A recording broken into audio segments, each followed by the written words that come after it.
შპს შავი ზღვის ფლორისა და ფაუნის შემსწავლელი სამეცნიერო-კვლევითი ინსტიტუტის მართვის უფლებით აღებაზე არსებობდა დაინტერესება ერთ-ერთი კერძო ფირმისაგან, რომელიც უზრუნველყოფდა იმ ვალდებულებების შესრულებას, რომელსაც თვითმმართველობა დაუწესებდა მას.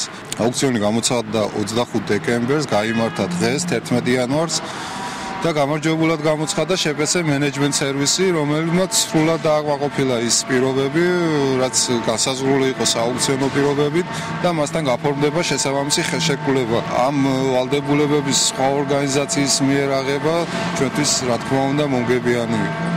დღეს გავაფორმეთ ხელშეკრულება ბათუმის მერიასთან, ავიღეთ 19 წლიანი მართვის უფლებით ფუნქციონირებას გააგრძელებს შეულ რეჟიმში. გვაქვს შეახლების დაგეგმილი უფრო ზაფხულის სეზონისთვის მოხდება მენეჯმენტის ცვლილება. დღევანდელ დირექტორს ვათავისუფლებთ ეს შემილეკითხებთ და დირექტორი იქნება ქალბატონი ნატალია ზოიძე, ყოფილი დირექტორი დელფინარიუმის.